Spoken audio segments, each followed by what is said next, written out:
Hi, everyone, and welcome to our webinar, Understanding the Candidate Decision-Making Process. Thank you so much for joining us today. We're going to start by kicking things off with a couple webinar tips for you. You will be muted throughout this webinar, so make sure you can hear me and are dialed in using your telephone or your computer and speakers. If you have any questions, we want to keep this as interactive as possible, so feel free to type those into the question pane, and we will go ahead and get to as many of those as we can with the time remaining at the end. All right, I'd like to introduce our featured speakers of the day. We have joining us from Social Talent, Johnny Campbell, who is the founder and CEO over there, as well as Kirsten Davidson, who is the head of Global Employer Brand at Glassdoor. We're extremely excited to be welcoming both of these amazing thought leaders. And like I said, we want to keep today as interactive as possible. Feel free to tweet at us using the hashtag GlassdoorST, and we can maybe take a couple questions on there as well. Okay, so quickly, I'm going to just walk through the agenda and then pass things on to Kirsten to get us started. So today we're going to run through about a 45-minute session and then take questions at the end. So we're going to start with some job seeker trends and then have Johnny dive deep into the consideration loop. We're going to talk about creating differentiation in the mind of potential employees, and then have Kirsten wrap things up and have a moderated Q&A at the very end. So now I would like to go ahead. I'm going to change presenters over to Kirsten Davidson, and she will go ahead and kick things off. Over to you, Kirsten.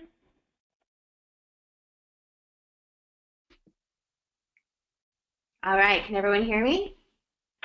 We can hear you and see your screen. Thank you. Great, thank you. So I'm so excited to be here with everybody. As we talked about, right now we're going to just talk about some kind of high-level trends and what we're seeing with job seekers.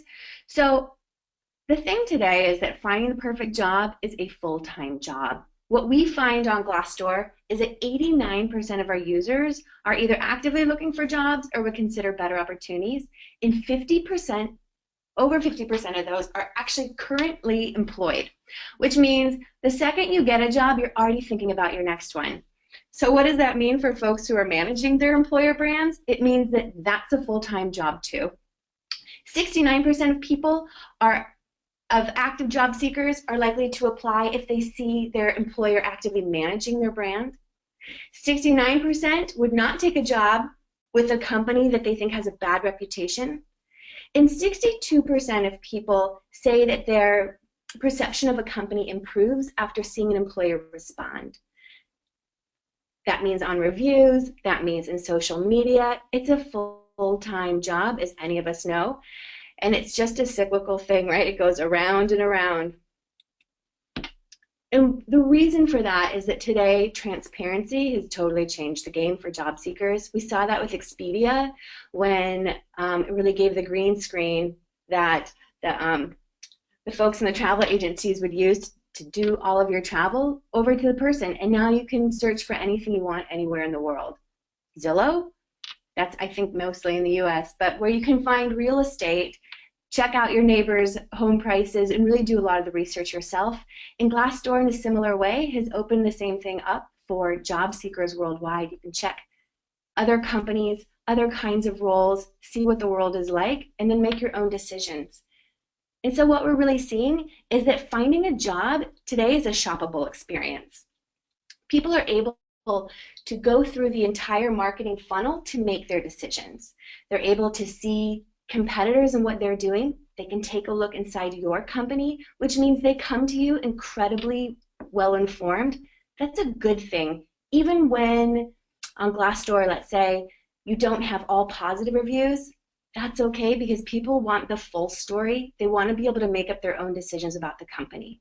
And then when it comes to the decision process, they can even check out salaries, come to you totally informed when they make their decision, and then they go back on and they leave reviews. They talk to people about what they experienced, very similar to the shopping experience. And as recruiters, sorry about that, that was a build. Got it? So need recognition, search for what you're wanting, evaluate your alternatives, you make your purchasing decision, and then you get to leave your post-purchase reviews. And now, recruitment and marketing, for that reason, are working together more closely than ever. And I know for a lot of companies that can sometimes be a tense relationship in who owns employer brand, who owns the recruitment marketing strategy. It really is both working together. So the marketing funnel or the marketing team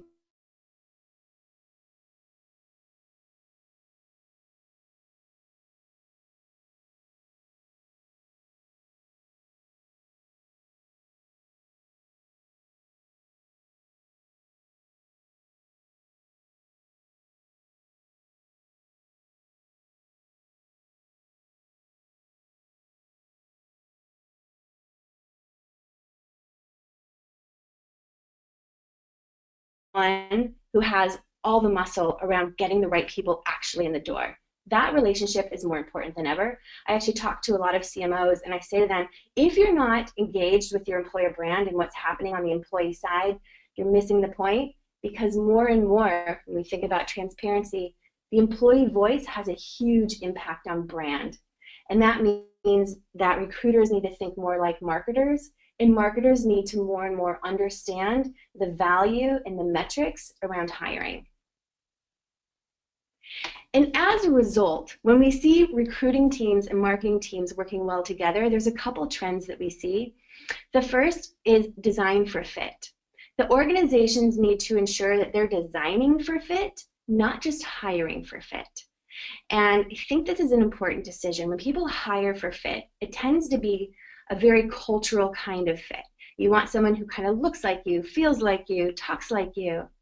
And what you want is to make sure that your organization is designed for people who think differently, who bring in different perspectives, so they don't come in and kind of get rejected by the organization, that you're creating an organization from the ground up that can put their arms around all the different people, know that different perspectives, different ideas drive fresh innovation, which is the heartbeat of any company. The second trend we see is that mission matters. And this isn't just a trend, this is a data point. So when we looked at Glassdoor through our millions of reviews and trying to determine what are the top drivers of employee satisfaction, the number one driver of employee satisfaction is mission and culture. When people feel engaged in the purpose of the company and what you're delivering to customers, that's the number one driver of employee satisfaction. I want to call out Airbnb. I think they do a great job of that, right? The story that they tell and bring to life internally is the same story they tell externally. A great example that they have is that they give all employees the equivalent of a $2,000 travel voucher that they get to use every year to travel. I think it's such a smart idea. On the big picture, that's not actually a huge investment for an employee, $2,000, when you think of all the other ways that we invest in employees. But it allows their employees to act as customers. They use their own product. They get inspired by traveling, which is the number one mission of Airbnb, belong anywhere. They want to inspire their employees. They then get feedback on the product and ways they can improve it. And employees get some time to relax and have a good time, right? Now, that's not something that would work at other companies. It would feel really weird if you gave someone a $2,000 travel voucher, but it works beautifully for Airbnb. So what are the things for your company that would be an equivalent, that would bring your mission to life and help engage people? At Glassdoor, our mission is to help people everywhere find a job in a company they love. It's something we talk about regularly. We have all company huddles every other week. This is one of the first things we talk about. We show examples of how we're bringing this to life with customers, with partners, with people around. We share stories that we hear from people on the street who come up to us and tell us about how they found a job.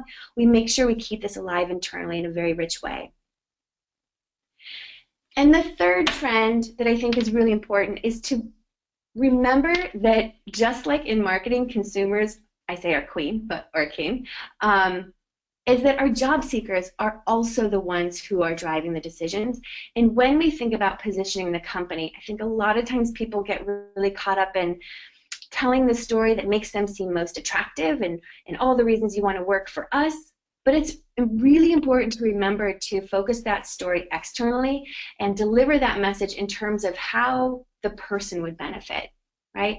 We know that mission and culture matters. I think more and more people are looking for something that fits their lifestyle and fits who they are. It's not just about a job that pays really well, right? That the ultimate reward is that it feels personally rewarding to me. And so when I read things about a company, when job seekers are looking, they're trying to figure out how this is going to benefit them. So even in the language, and this is just an example from Bain and Company, I thought they did a nice job of just calling out in a really lovely way some of the reasons that it would benefit you as a job seeker and what you would get from your career experience with them. So again, 3 trends that I think are really important. Design for fit. You want to make sure that you're driving diversity of thought. Mission matters. How do you bring your culture to life? And then how do you make sure you're positioning things in a way that people can hear it and really resonate and get excited about what that would mean for them? So now I'm going to pass it over to Johnny. He's really going to do a deep dive into how you do that at every step of the way so you can follow your candidate through that marketing funnel and help drive them to the decision that they want to make. So with that, I am going to pass it over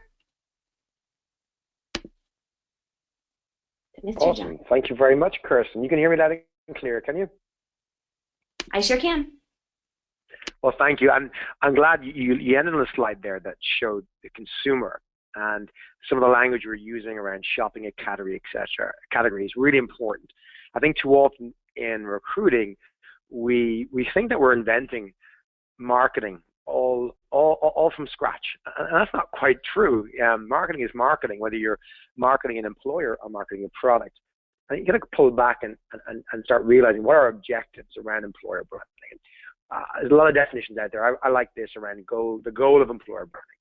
And it's about creating differentiation and preference, and that's in the minds of both your current and future employees. There's a couple of things here that are really important to mention. Differentiation. So why us and not them? That's super important. Preference, be top of mind. And top of mind is a marketing concept most of you hopefully will be familiar with. How do you make sure that your organization, the opportunity you have, is top of mind and different to others? Different, and that's from the consumer's perspective.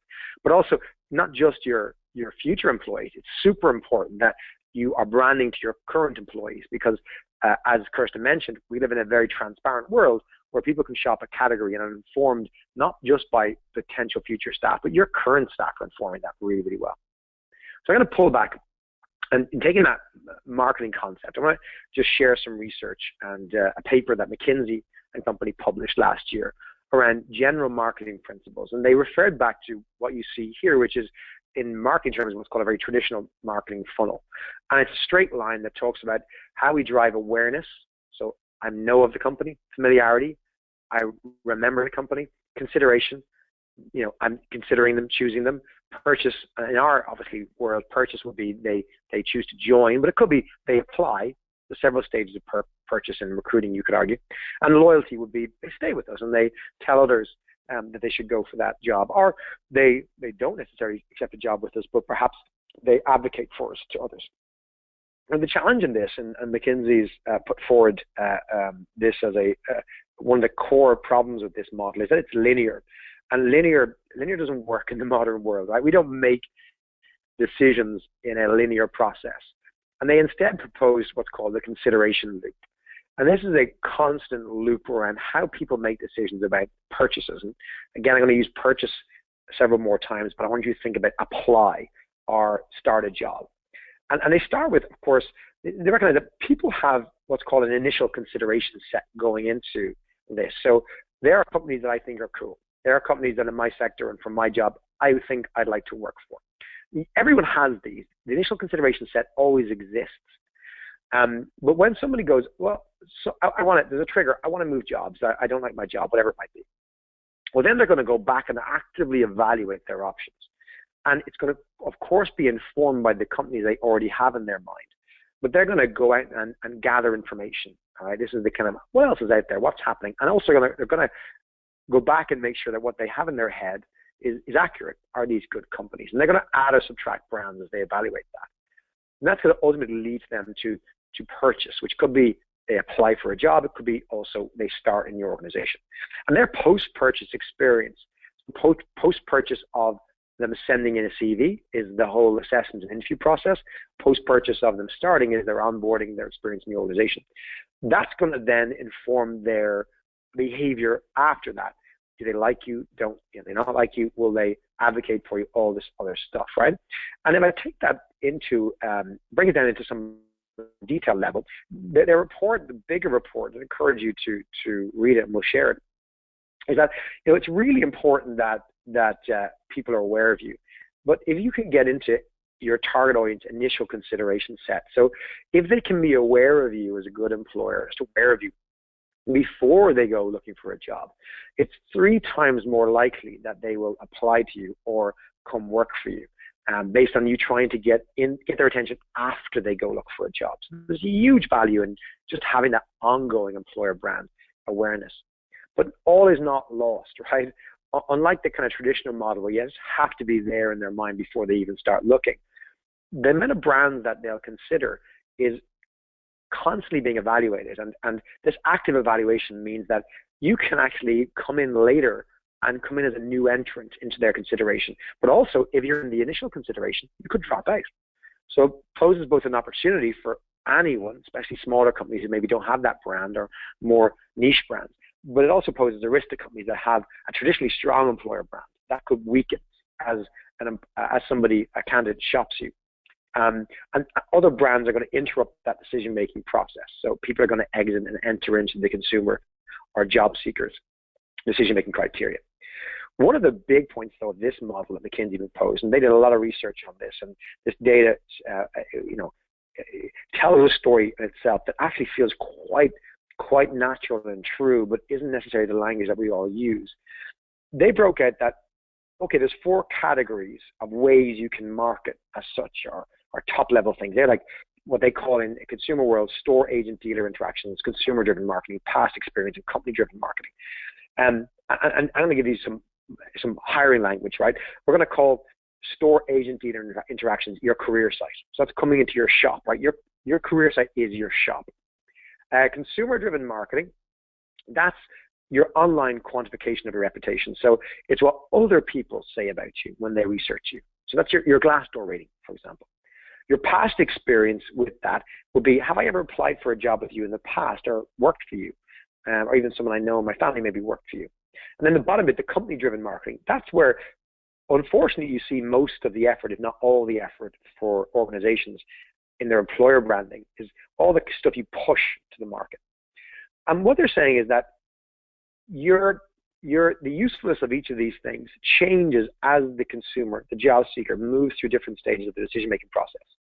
In their initial consideration, most of their decision-making is driven by your outbound employer branding efforts. So all the stuff you push out. As you move along, though, the next phase, the active evaluation phase, that's driven primarily by activities that are around your consumer-driven marketing. So that's, although let's say your Glassdoor rating is important in all phases, it's most important when they have made a decision to look and now they're considering different employers. It stays strong into the closing phase, but then the importance of your career site comes into the fore. And it's just a really interesting way of looking at the 3 different stages a job seeker will move through, and then trying to ask yourself, are we only covering one of these stages well? Are we doing all the things necessary to move through the different flow? If you look at, for example, candidate experience, super important, their experience of your previous interaction with your organization to be an initial consideration set. But they fall away as they shop the category and begin to apply. So let me just zone in a couple of things here. This is what we call multi-stage marketing.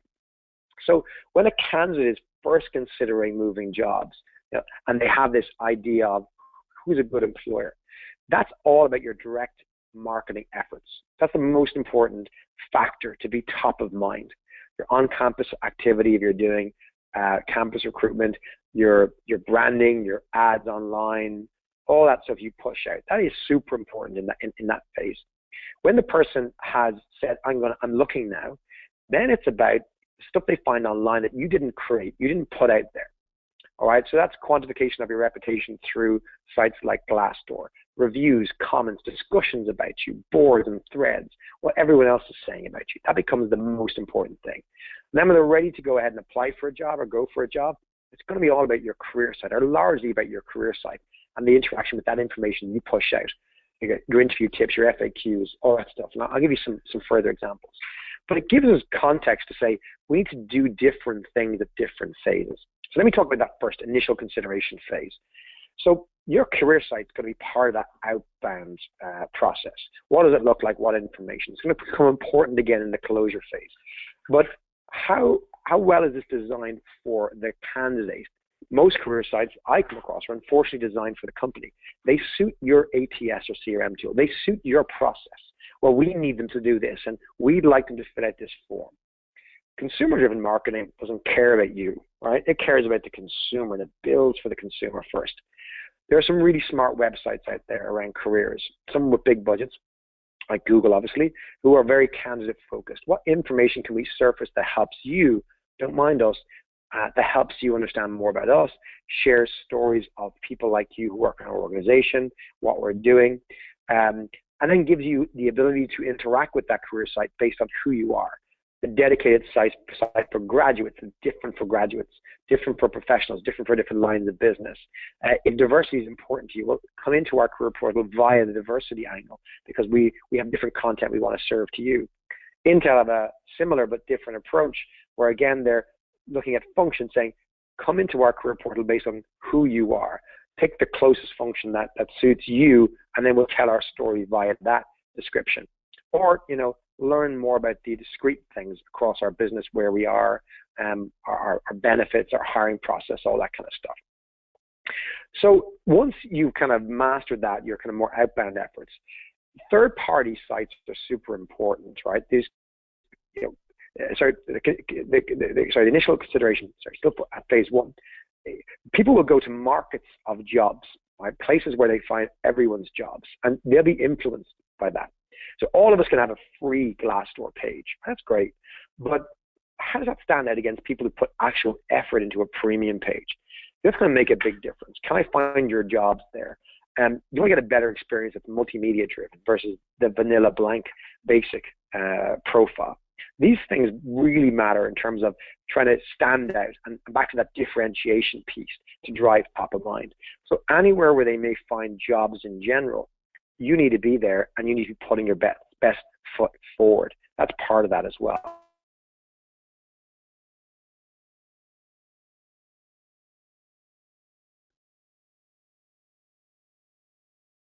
Targeting the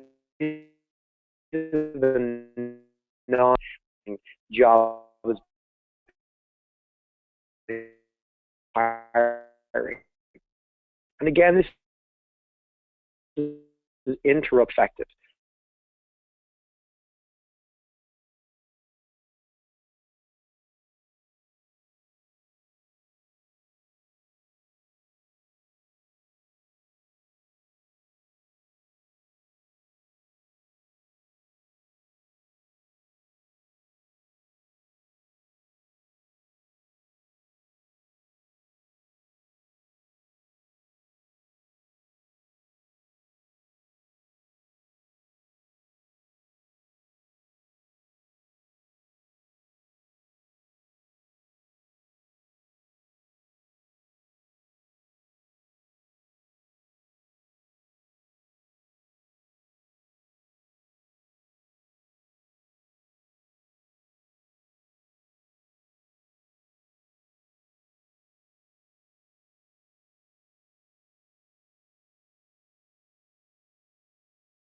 Restaurants, everything's rated and quantified with a number. So we expect that now for everything. It's super important for people to judge you. But they'll also find you and they'll find reviews of you in non-formal places like Facebook pages and other things. So what are their network posting? Do they have friends who post great things about your organization in their private networks? You might not notice it all the time, but when you're a job seeker, you begin to notice. People like Life at Oracle, for example. That's awesome. Great. They post that out. Somebody working for CA is going to basically post out on his first day, he's super happy and what an amazing week. That stuff influences the peer network. Lauren here is feeling giddy going to do an assignment in the BBC for a month. Therefore, that speaks positively of the BBC to her network, her private network. People are influenced by these things. And they just go out for old-fashioned Google searches, you know. What do people think of you? What's it like to work for social talent? And I'm going to just put it out there and see what I find. And they're going to come up with Glassdoor, and they're going to come up with other sites. You can find stuff on Quora, threads and boards. You should do this for your own organization and say, what sites pop up for the average person, and am I happy with that? And if not, can I influence the premium position of our brand as an organization in those places as well? So they're going to reach out as well, like we all do, one-on-one. Who do I know? And more and more we do that these days through sites like LinkedIn, where I can go, who works at that company, and who do I know, and who can I then send a message applying for a job with you guys? What's it like? Is it cool? So all that stuff happens, right, in the active evaluation stage and gets us to the closure stage. So at this point, I've shopped the category. Some of the original companies I had in my mind are hopefully still there. Some new companies have come into my consideration set. And now I'm like, okay, I'm interested in working for these companies. Then I'm going to go focus my attention on what you're actually saying on your official career site and company sites. I'm going to go find this. It doesn't need to find me. I'll go find it and seek it out. And your career page becomes super important, this page, in terms of how easy it is to, you know, how well does it answer the questions someone's likely to have at this point in the decision-making process. This is the site of CERN in Geneva. And CERN in Geneva have focused their attention not on fancy graphics and big, beautiful images, but on really being practically focused around the questions that they believe the job seekers want answered. How do I apply? What's it like? What's my interview process like? And what is your hiring process? Really basic, bog standard FAQs. But this drives a huge amount of traffic on their site. It's what people are really interested to know about once they've decided that CERN is an interesting organization to work for. They want to know more information like that.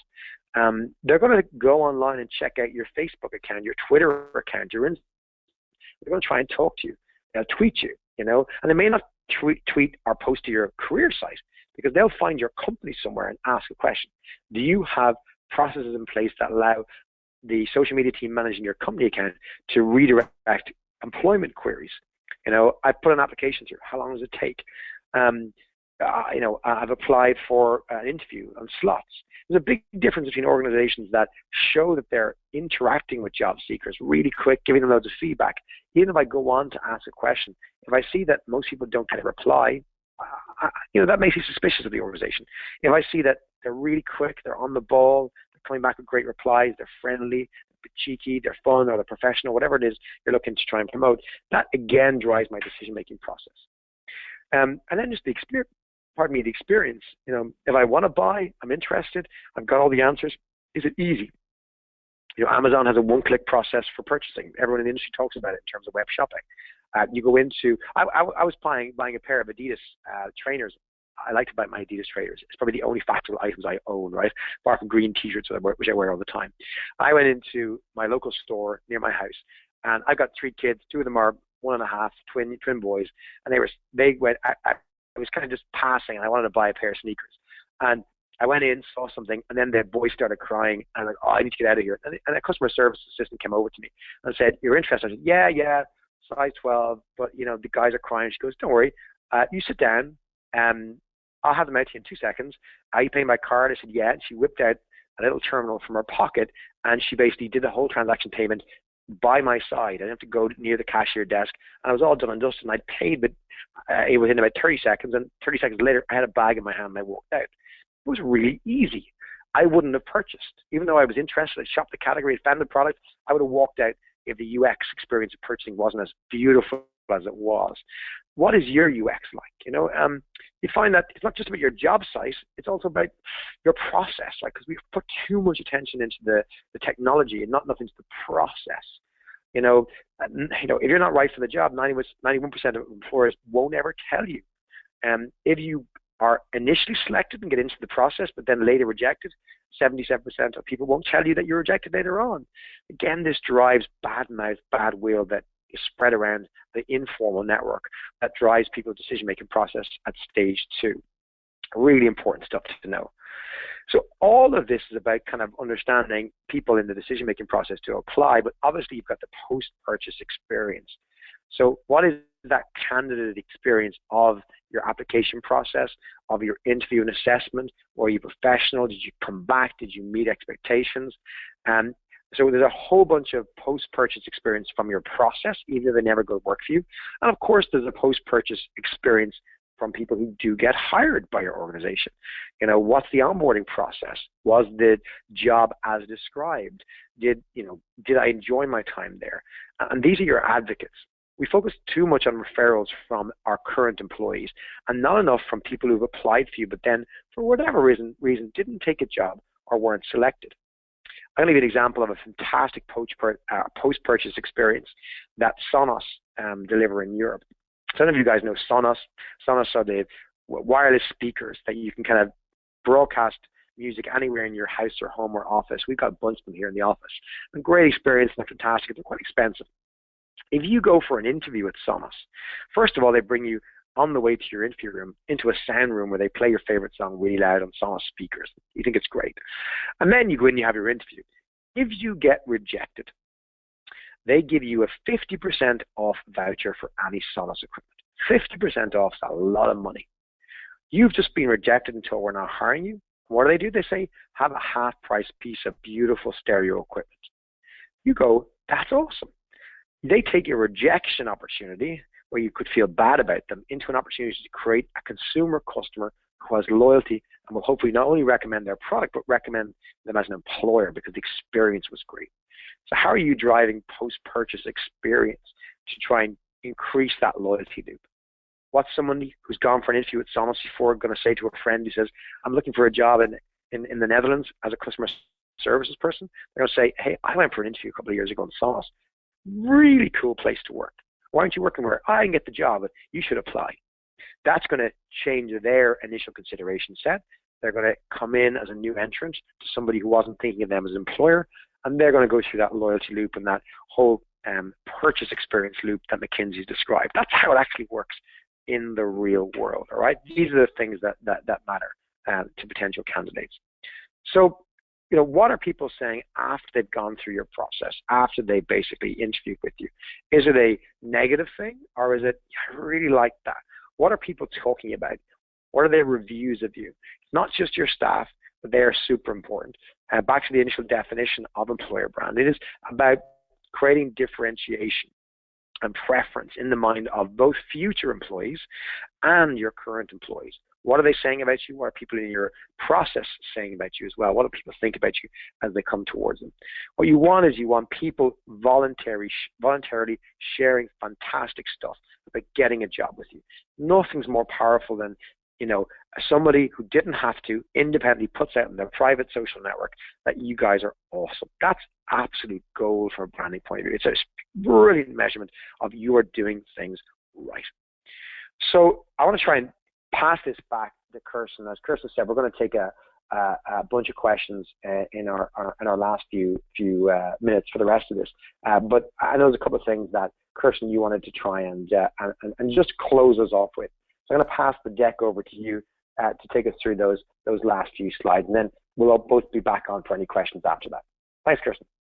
Yeah, thank you. So I just wanted to share a little story. You were talking about interviews and how important that is. One of the things that we found at Glassdoor when we went through kind of our back end, just on the reviews that we had on interviews, and anyone can do this, we saw that the highest number of people who had a bad experience were from just people who received no offer at all. And so what we did was we started to go through and make sure, just developed kind of a quick checklist for recruiters, make sure we added on that no matter what, if we reviewed or received their resume, that we responded in some way to them, and it made a huge improvement, like overnight, to the scores that we were getting. If you think about it, you interview a lot more people than you hire. So really paying attention to the interview process is huge because it's a lot of people who go out and tell your story. But then even more people that interview apply. And then recently we had a review that someone left saying, you know, I've been job searching for the last 6 months. I haven't heard a word from a single company except for Glassdoor. I didn't actually get an interview there, but I was so impressed just that I even heard back. So just to follow up on that point, I couldn't agree more that that's a really important piece. Before we close out, when you're thinking of where to put your money and how do you focus all this work, it can be kind of overwhelming. You hear all these amazing ideas and then think like, oh goodness, where do I start? So I just wanted to share with you a little bit of research that we had done. Again, this is by our data science team and our chief economics officer. We regularly look at our own data to figure things out and see what we can see about the industry. And what we found when we looked at the drivers of employee satisfaction, compensation and benefits, while it gets people in the door, is not the #1 driver of satisfaction. So if you're looking to put your money somewhere, don't just think about the benefit side of things. Culture and values, career opportunities, and senior leadership are the top. So I talked about before, culture and values, how do you engage people in that? Career opportunities, again, this is how do you position your employer brand in a way that feels like it's personally rewarding. So not just that you have the career opportunities internally, making sure that you have the promotion tracks, that people understand what they can learn, providing the development and leadership, but also that you're positioning it in a way that people understand the value of that for them. And then lastly, senior leadership. When people engage, when our senior leaders engage both with the culture and in social media, talking about the company, talking about their employees, it makes a huge impact. Interestingly enough, for companies who are struggling with their employer brand, people when they're low rated, we find that the #1 thing that people are upset about is senior leadership. So it's an interesting data point to be able to share with your teams. All right, so what are the key takeaways from this great content here? So #1, finding a candidate is a full-time job.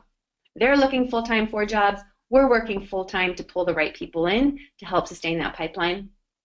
The second is that it's important to design an employer brand strategy that really meets job seekers at every step of that consideration journey. Again, I can't emphasize enough the important relationship between marketing and recruiting. Again, I think that often is a very tense relationship at companies today because there isn't kind of a clear path for how to do it.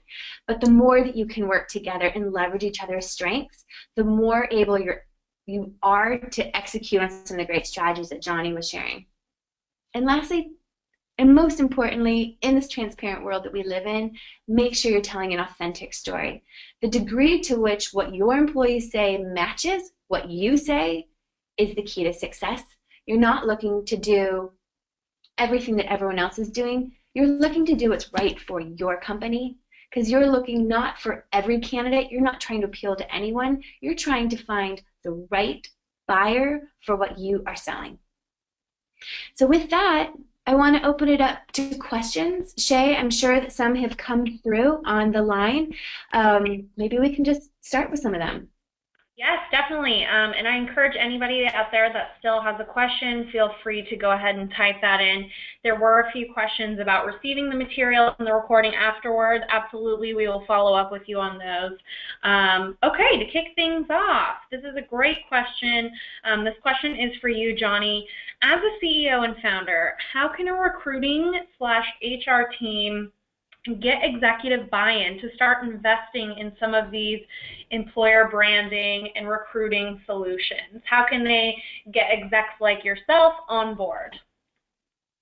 So it's a really good question, and it was best answered to me by the head of the CIPD in the UK at a conference I saw him speak at last year in London. And he got up and said that the problem, that was his words, with hate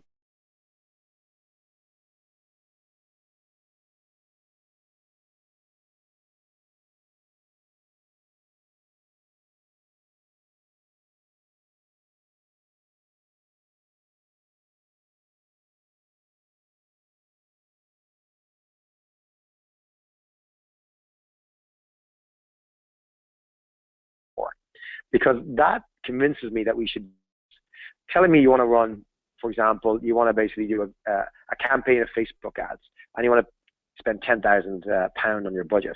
You know what? Show me what I get for £100. Show me the return, and then what we'll do is we'll assume we'll get 100 times that when we multiply it out. Because I'm more likely to say okay for that. Show me that this small investment here worked out, and hence why we're going to try this other thing. But use data, or even if you have no money to do experiments, try and understand your data to say, listen, we get all this traffic to our career site, and only 2% of it converts. So show me the Google Analytics, and then the opportunity is the 98% I see in the middle. And you say, well, we spend all this money on, job boards or whatever it is, and that's to fill the 98%. Can we not just make our website better? Can you give me some budget? Can you give me some resource? So these are the things that work for me. When you come to say, hey, I have an idea and I just think it will work, and you just want money and budget, and even more, you want the time and effort of the business, I'm less likely to give that. And I think that's the approach we need to do, is we need to get better at Excel, better at the data, better at the business case that is Excel driven and not just nice images. This is what our website would look like. Here's what our premium page would look like. Give me the data that says this is why we should do it. And I would just follow that up. I think that's totally on point. Again, when we talk about the relationship between recruiting and HR and marketing, the marketing teams have been doing this for a long time. In marketing on all different kinds of channels, they often have some really great insights on what kind of data would be valuable and how you measure that. Going to them first and being able to say, hey, here's what we're looking to achieve. I'm trying to drive this. What's a great way to measure that from a marketing perspective, not just an HR perspective, that helps tell a larger story? So leverage some of the knowledge that already exists in your organization to do just that. Very good. Great. Thank you both. Here's another question. I think we'll start with Kirsten and see if, Johnny, you have anything else to add. What is the best way to integrate other social media sources outside of LinkedIn? I.e., are you investing in Twitter, Facebook, Instagram? And how effective and are these other channels effective from a branding perspective? Very good question. I have a couple thoughts here. The first is test it. It's different for different organizations, and it's also different for different groups of people you're trying to hire for. So in the same way with marketing, you don't just do a one strategy for everybody. You have different strategies for the different buyers that you have. It's important to keep in mind that your audiences are a little bit different, right? The folks you're trying to hire for marketing go to different platforms, are generally, speak in a different way and kind of live in a different way than maybe an engineer or someone who's heavily into product. So knowing the platforms your people are going to first and testing it out, I think, is really important. I also think that you have to be careful about spreading yourself too thin, not just from a resources perspective, but also a story perspective, that you're trying to drive people and have a conversation with your community. So find the platforms that are working for you and then really invest in those and be thoughtful about branching out too quickly, too soon. You need to make sure you have a strategy in place to really drive and manage that community. I think that's more important, in being thoughtful about how you're developing your social media strategy than saying, yep, we have to be everywhere, go ahead and open it. And if we do that, they'll come. Because they will come, and you need to make sure you're being thoughtful about what you're using each platform for. I think that's a really, really good point. There isn't a one-size-fits-all. I had an old friend of mine come in with his management team to us in our office this morning, and they were talking about some of the strategies that they were implementing, and they hire chefs. And, for them, Facebook and Instagram have been brilliant, and they put a huge amount of effort, especially Facebook. It's fantastic. Whereas somebody else who hires accountants might think LinkedIn's my place. Like, Facebook's probably really bad for them. It is dependent on what you hire for, and not spreading yourself too thinly. Super advice. You don't have to master Snapchat because you read an article that said Snapchat's the next big thing. Figure out something you can do really well that also works really well. And when you have capacity, as you said, Kirsten, then open it up to something else. I would also share, I was actually just talking with a woman who heads up employer brand at Salesforce yesterday, and we were talking about social media, and she said that they've actually closed down a lot of their channels, and today they only use Twitter and Instagram. For them, when they looked at the data, those were the two that really were driving the most traffic and the most conversation interaction. So they highly curate, and they're very conscientious about the brand that they're putting out there and the story they're driving, but that's where they have the most interaction, so that's where they put all their effort. Great, thank you. Here's another question that is also relevant to both of you. Maybe we'll start with Johnny.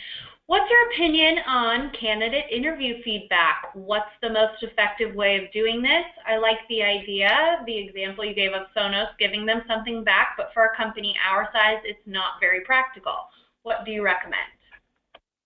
So yeah, it's a great question from Luke there, and I think a couple of things. The thing that everybody can give back, regardless of your budget, is feedback. And what we've tried to do, and okay, this is easier for me because I'm usually, in some circumstances, the last decision maker. And I try to give feedback. If we know somebody's not gonna go forward in our process, we try and tell them there and then, because it saves you a whole lot of admin, but also gives them much cleaner experience. So you don't have to give them a gift. The gift can be feedback. That's what we've seen in most of these things. Feedback is the best gift you can give anybody. But it could be a sticker. It could be, a pen. It's funny how these things work. Yeah, I'd love 50% off expensive hi-fi equipment, but what else could you do? Could it be a T-shirt? Can it be food? Could it be a branded cupcake? There's a value in that. We just had a partner come in here to meet all of our staff to offer them some discounts, and they brought in branded cupcakes and gave them out at lunchtime in our offices. That goes a long way. It's not a big deal, but it's a small, thoughtful thing that makes you feel great. This is tapping into the idea of reciprocity. Give them something free and they feel the need to reciprocate. And reciprocation could be just spreading good word. So there's tons of ways to give something away. To give feedback is the first thing. And if you design a structure that is super fast, and we use an ATS platform in our business for our hiring, because we do a lot of hiring here, like you guys are doing Glassdoor, and as a hiring company, our system allows a job seeker to check their stage in the process at any point. And when we close off the job or reject a candidate, they can instantly see that. As it doesn't give them the reasons, but it shows they've moved through a stage in the process. So even those small things, if you have this system set up in place to be more candidate-centric, you can achieve those things with any budget, Luke. I agree. Great. This one is more for Kirsten, I think. How do you advise we promote our employees to share their experiences on Glassdoor to help promote our employer brand to potential candidates? How do you suggest we do that? Ask is the first thing I would say. And then how to do that, I think it's important to not make it, well, it's incredibly important that people don't feel like you're telling them to leave a review, but to say, hey, feedback is really important to us. We want to make sure that we really understand how you feel about the company. We really want to invite you to leave feedback for us on Glassdoor. We want to make sure that we're actively managing and engaging. This is a great place to start if you haven't done much of that. The second really important thing in terms of how you do it is just build it into the processes you already have. So when someone's hired, I like to recommend that they're at a company for 90 days, 3 months before you invite a review, because you want to make sure that they have an authentic and informed perspective that helps you in terms of hiring candidates. You don't just want people to say, we love it, it's so great. You really want them to be able to give balanced feedback, because when you're reading a review, you want the honest truth, right? You want the authenticity. When you're doing, maybe there's a 6-month review, maybe it's your yearly review. Employees can leave a review once a year. So where those touch points already are happening, just build into that email, into that process, the invitation to respond and leave a review on Glassdoor. And then the other thing I would share is that we have a content team in Ohio. here in the States.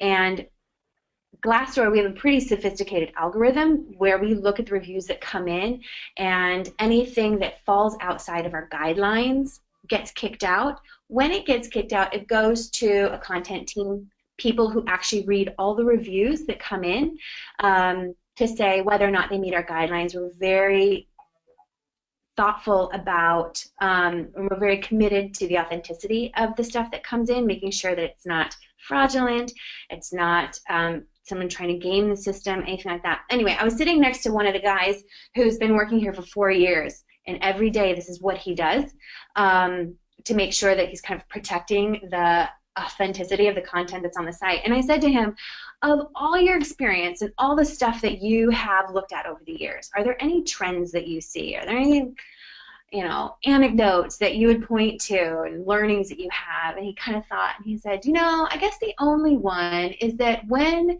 we see a spike in positive reviews come through, we know that the company probably went out and made an ask of their employees, which I thought was really interesting. I think for a lot of companies, what they feel like is if we go out and ask everyone or invite them to leave a review, what we're going to get is everyone who's upset, and everyone's going to write about something bad, and that's just not the case.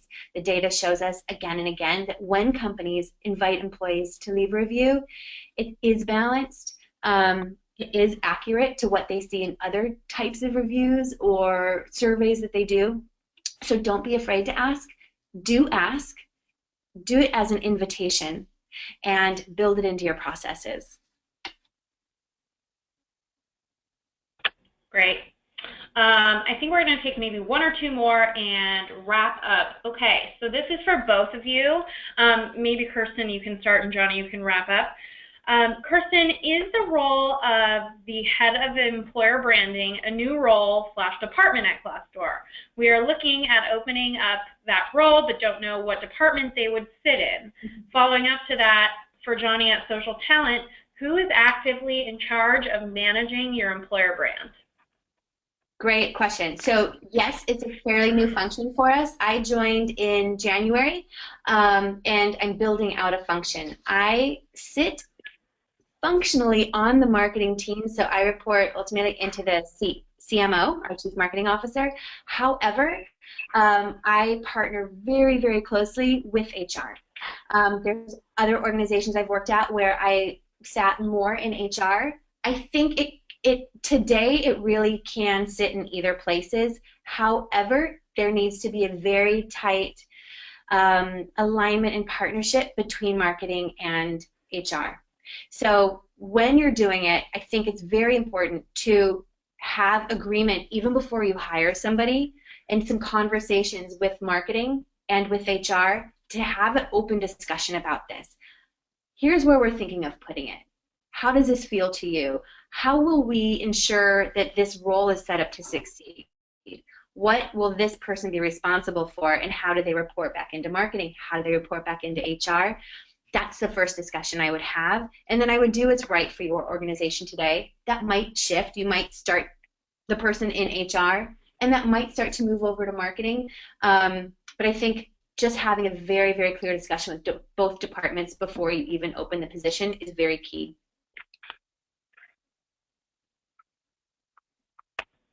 Great. And then the follow-on for you, Johnny, is basically who at Social Talent is managing your employer brand? Is it a person? Is it a department? Is it everyone? So it's a good question, because when you first posed it, that's a good question. Who ultimately owns it? So ultimately, it's in terms of we have more of a kind of OKR view of how we do kind of performance management in terms of everyone has their objectives and key results. And employer branding falls in on the objectives of our lead recruiter, Chloe, and so therefore it's ultimately it drives results that she is ultimately going to be responsible for, which is our hiring and our retention of those staff. So it falls into that HR remit, and we have a new HR manager starting next week, and so it begin to blend out there, and that's driving our own employee activity. Over time, though, I look at that structure and go, if I was to advise us what to do, I would say that we should have a marketing professional in charge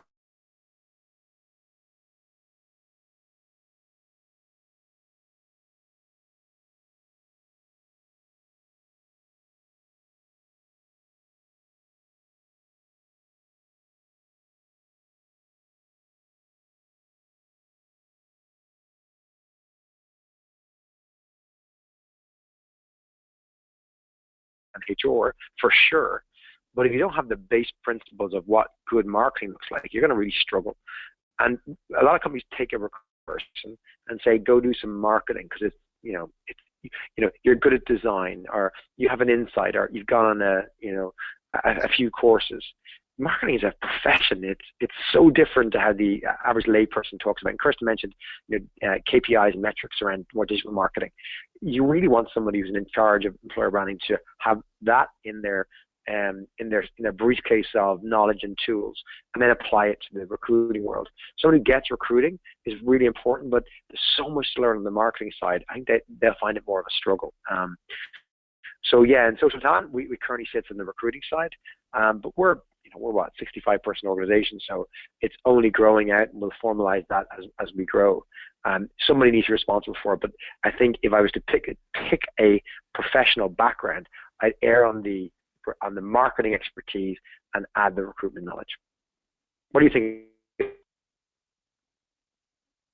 Were you saying what do I think? Yeah, do you think it's more marketing or more recruiting? I totally agree with your comment that it's a marketing professional who understands recruiting. I actually say, and I think I ruffle a lot of feathers when I say it, when people ask who owns employer brand, and today, well, I say the CMO. For that reason, today it's not part of the marketing discipline to think about the employee and the prospective employee as a key constituent that they're solving for, which is why I think in a lot of companies we see employer brand as kind of this bolted on strategy, and that's where we find some tension between recruiting or HR and marketing, because marketing is trying to say, that does or doesn't fit with us, and recruiting saying, well, we need to have freedom to do different things. And it feels like, what do we do? But if we think about it, analogous to just marketing, maybe sales marketing, right, 10 or 20 years ago, that there was always kind of this constant friction. Thinking about employer brand as a marketing discipline, but the customer is HR, and the ultimate consumer is the employee and the prospective employee, I think is the right setup. But it's going to take companies a while to get there. It's going to take marketing a while to get there, and it's going to take recruiting a while to get there. So I really do think it's someone in the middle who has that marketing prowess, but a deep understanding of recruiting. If your recruiting team, if there's someone on there who gets marketing and is great at it, great. And it, vice versa. If it's someone over marketing who understands, that's great too. But it's a very close partnership. Amazing. Thank you, guys. With that, I think we're going to wrap up. We just have a couple minutes left. I want to reiterate that we will go ahead and share the materials from today's session, but I really want to thank Johnny for joining us from Dublin, Kirsten for joining us from San Francisco at the wee hours of morning. We really appreciate both your insights. We had great feedback in the chat box, so thank you everyone so much. We hope to see you on another upcoming webinar, and I hope you enjoy the rest of your day. Thanks a ton. Thanks, guys. Thanks, guys.